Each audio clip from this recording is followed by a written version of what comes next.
O que é o problema com esse CPI, tá? O pessoal estava acreditando, quando eu falo pessoal, os analistas de mercado, né? Que a gente estava no que eles estão chamando de peak inflation, né? Que é o pico da inflação, né? A hora que vai começar justamente a inversão. E assim, é até meio surpreendente, né? É aquilo que a gente sempre fala, pelo menos eu sempre falo. O mercado de eficiente não tem nada, né? Na verdade, é só o tempo inteiro essa coisa, né? O pessoal se emociona, aí bota o carro na frente dos bois, e aí vem um dado que confronta a expectativa e o mercado corrige pra caramba na cabeça de quem estava otimista, né?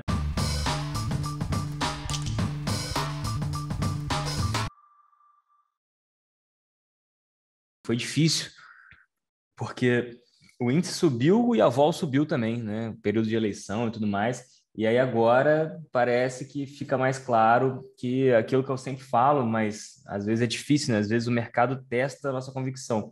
Eu sempre falo, o Brasil não é uma ilha, é muito difícil a gente descolar muito lá dos Estados Unidos e tudo mais, né? Inclusive a gente está descolado no atual momento, né?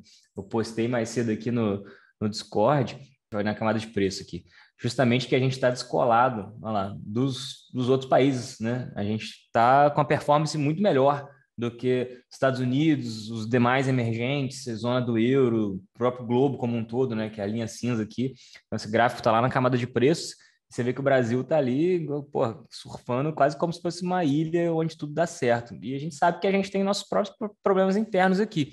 Eu vou passar, inclusive, vou comentar brevemente sobre isso também, um pouquinho de futuro aqui para o Brasil.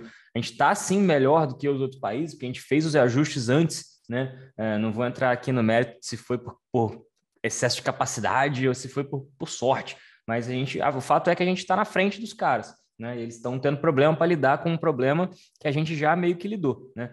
Eu vou passar aqui pelo resumo, vocês vão entender tudo isso que eu estou falando. Bom, o que dominou o noticiário hoje foi esse CPI, né? Que é a inflação de preço ao consumidor lá nos Estados Unidos. Amanhã vai ter a inflação de preço ao produtor, tá? Então pode ser que continue aí esse humor ruim no mercado, tá? Mas normalmente depois de um dia de queda, como foi hoje, costuma ter um rebound, né? Igor não viu nada do mercado hoje. Eu vou te mostrar com uma imagem como é que foi o mercado hoje, ó. Só para você entender. O mercado hoje foi isso aí, ó, lá nos Estados Unidos. Foi só o pior dia desde o Covid na Nasdaq, tá? Foi só isso. O pior dia desde o Covid lá na Nasdaq.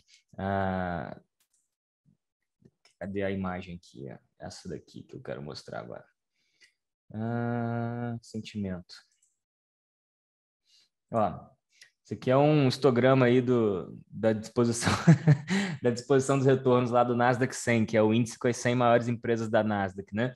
Você vê que o dia de hoje está aqui marcado em vermelhinho aqui, só perde dos dias do Covid aqui, lá em março de 2020, tá? Então, foi um dia bem ruim, banho de sangue lá nos Estados Unidos, aqui menos, tá? De novo, né? Perdão, a gente até é um pouquinho descolado aqui, porque aqui foi bem menos que isso, o Ibov caiu 2 e pouco, tá? Que perto dos menos 5 lá, é nada, né? Mas vamos lá, voltando aqui para a pauta. O que é o problema com esse CPI, tá? O pessoal estava acreditando, quando eu falo pessoal, os analistas de mercado, né? Que a gente estava no que eles estão chamando de peak inflation, né? Que é o pico da inflação, né? A hora que vai começar justamente a inversão. E assim, é até meio surpreendente, né? É aquilo que a gente sempre fala, pelo menos eu sempre falo. O mercado de eficiente não tem nada, né? Na verdade, é só o tempo inteiro essa coisa, né? O pessoal se emociona, aí bota o carro na frente dos bois, e aí vem um dado que confronta a expectativa e o mercado corrige pra caramba. Até ontem, nas apostas, tinha 0% de chance de uma subida de 100%, né? De um ponto base e agora já está em 20% de chance essa subida de um ponto base. Então, pra vocês terem uma ideia de como que mexeu com o mercado isso, tá?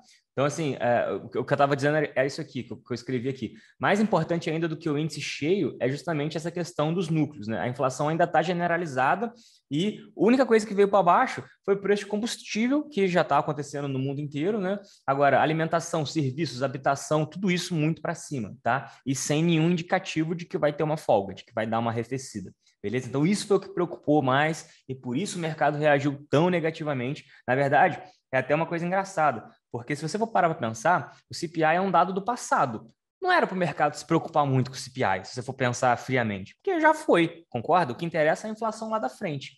Então, foi 8,3 no acumulado 12 meses. Não, beleza, mas e para frente, né? Então, assim, o problema foi justamente esse. O mercado se emocionou, achou que o problema estava em vias de se resolver, e aí quando viu agora o dado, viu que o núcleo está todo cagado, falou, puta, fudeu, isso aqui vai demorar mais para se resolver, e isso é reprecificação de ativos de risco na veia, tá? Só lembrar que quando a gente está falando de inflação, a gente está falando também de ajuste de taxa de juro. Taxa de juro é o fator de desconto no valuation dos ativos, tá? Por isso que a Nasdaq, que é uma bolsa uma bolsa praticamente só com ativos de tecnologia, sofreu tanto, porque lá a maioria das empresas tem seus fluxos de caixa muito no futuro, né? E a gente sabe como é que funciona, tá? Então, passando de Estados Unidos para a China agora, ainda falando do ambiente macro, especialmente lá fora, né? Depois eu vou chegar aqui no Brasil. A China segue decepcionando, lockdowns e entra e sai de lockdown. Eles têm uma política de Covid zero muito louca lá. Eles pararam no tempo, assim, eles estão em 2020 ainda lá na China, tá? E isso impacta, obviamente, toda a economia. Tem uma expectativa lá de 5,5% de crescimento do PIB para esse ano, que óbvio que não vai se concretizar, vai ficar muito atrás. Tem analista falando de 3, 3,5%, eu acho que é muito ainda. Mas como também os dados que vêm da China são meio zoados, né? Mas assim, 5,5% esquece, sem chance, tá? Então isso também impacta o mundo inteiro, obviamente. Beleza? Inclusive, é um dos motivos do nosso setor de mineração e o IMAT como um todo, né, materiais básicos, está sofrendo, porque não só o preço do minério caiu, mas também a demanda lá na China, né, para de construir casa, o pessoal demolindo coisa, a economia como um todo não está mais aquecida igual foi pré-pandemia, tá bom? Então, China é muito importante para esse setor especificamente, né? Eu sempre falo, quer olhar a trigger de Vale, Usiminas, CSN, Gerdau, etc., minério e China. Tem muito mistério, tá? Os dois grandes triggers, beleza? E aí, bom, como eu estava falando, né? Depois de tudo isso, fica um indicativo aí de que a gente vai ter juro mais alto mundo afora por mais tempo, né? Não preciso nem falar da Europa, a Europa está implodindo aqui o ponto 3, né? O pessoal lá já está apagando a luz na França dos prédios públicos depois de certo horário da noite. Falaram que quem aquecer a casa na Suíça acima de 19 graus vai tomar multa. Então, assim, o bicho tá pegando lá e é porque não chega até aqui, né? Mas, assim, tá feia a coisa por lá, tá? Feia coisa mesmo. E óbvio que tudo isso tem impacto na economia como um todo, né? São empresas deixando de funcionar, são empresas tendo que fazer racionamento de energia, isso vai ter impacto na produção, e aí depois começa aqueles efeitos de segunda e terceira ordem que a gente já viu no Covid. É difícil a gente mensurar no primeiro momento, mas a gente sabe que vai dar merda, vai ter, tá? Qual vai ser o nível? Não sei, né? Mas que vai ter, vai ter. Então, esse é o ponto 4 aqui. Só eu pulei aqui no ponto 2, né? Como o juro vai ser mais alto, não vale a pena a gente ficar posicionado em empresa muito alavancada ou empresa que vai ter fluxo de caixa muito no futuro, tá? E aqui eu estou falando mais para longo prazo, né? Obviamente, não estou falando para opção. Opção é aquela janela de tempo curta, normalmente, que a gente opera. Então, pode ser que tenha, sim, oportunidades nessas empresas no curto prazo, tá? Agora, pensando numa carteira mais longo prazo, é a hora da gente fazer uma escolha mais tática e ficar afastado dessas empresas, tá? Porque o pior momento delas ainda não chegou, tá? A gente está passando pela tormenta aí ainda, beleza? Basicamente é isso. Zona do euro. Aí chegando no Brasil, finalmente, né? A gente está melhor do que o esperado, né? A gente segue vendo dados e revisões de PIB para cima, inflação para baixo, fiscal melhorando e tudo mais. E aí você pensa que, porra, isso aqui é um oásis, né? O Brasil está maravilhoso. Mas também isso é verdade, mas até a página 2, né? Porque qual que é o problema? O problema é justamente os próximos anos, né? Por que o Brasil não está pujante, explodindo, etc. Justamente por causa dos próximos anos do que vem pela frente, tá? E aqui não estou entrando no mérito de quem vai ganhar, Lula, Bolsonaro, enfim, um ET de Varginha. Não, é porque, independente de quem ganhar, claramente as políticas que eram para ser transitórias vão virar política permanente, né, nos próximos anos. Eu estou falando aqui de Auxílio Brasil, de R$ 600, estou falando aqui de desoneração, de combustível, etc. Um monte de coisa que foi feita pontualmente e ninguém vai ter cu para tirar depois, tá? É isso que vai acontecer. Ninguém vai ter culhão para tirar depois. E aí isso vira despesa corrente e aí a gente sabe como é que é. Aí tem que começar aquele chororô de onde vai vir o dinheiro, tem que aumentar imposto, mas ninguém pode aumentar mais imposto, papapá, e o país não sai daquele déficit ali, melhora por um tempinho, mas depois a trajetória volta a piorar, e isso é incerteza na veia, isso é risco país na veia, isso também é uma componente na precificação dos ativos, né? Então, por isso que eu sempre falo que o macro é importante e tudo mais, tá? Mas basicamente é isso que eu queria dizer. Políticas transitórias vão virar gasto permanente, desoneração desnecessária, politicagem, tá? Alto grau de incerteza. Esse é o problema aqui com o Brasil. No curto prazo, janela de curto prazo, esse ano, etc., estamos bem, de fato. Porra, eu tô feliz pra caralho também. Só que o problema é quando a gente olha para frente, tá? A gente conhece a corja aí que tá lá no poder. Né? Eu, pelo menos, já não me surpreendo mais, tá bom? E por fim, falando de bolsa aqui no Brasil, né? Hoje a perda no Ibov foi até ok, né? Se for olhar aqui, o Ibov hoje, como eu falei, caiu 2, né? Aqui eu tô olhando o índice, né? Mas se eu botar aqui o Ibov, a gente está falando aqui que caiu 2,3, tá? Isso foi pouco quando eu olho para os Estados Unidos, Nasdaq. Aí tudo bem, pode falar, mas e o dólar, né? Tem que fazer a conta em dólar. Vamos ver quanto que foi o Doll Foot aqui. Subiu mais 1,70. Então, 2,3 com 1,7, a gente caiu 4, vamos dizer assim, em dólar, né?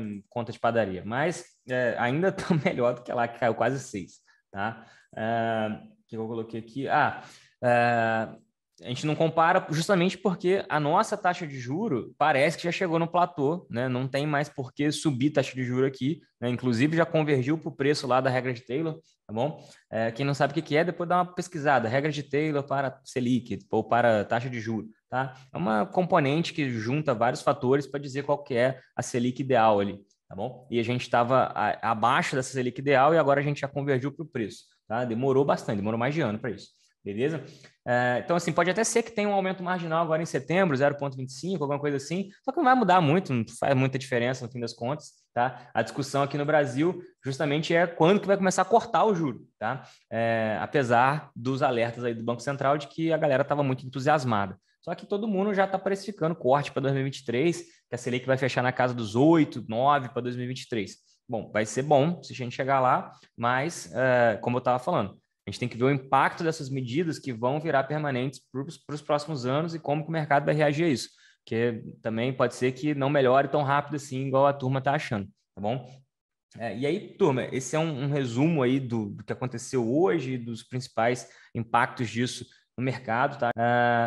Teve essa postagem patética lá do pessoal falando do Notional em calls, que foi legal até, foi ontem, se não me engano, ou antes de ontem. Foi ontem foi segunda, né?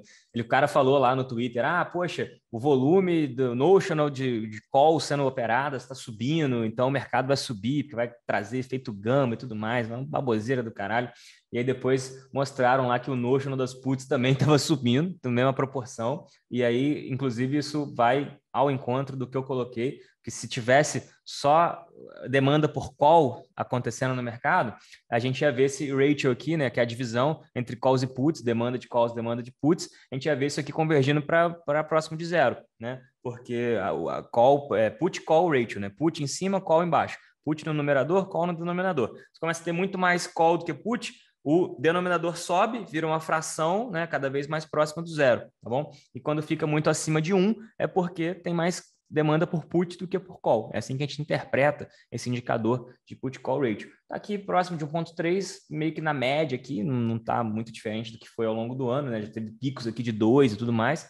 Então, basicamente, o cara viajou na maionese total.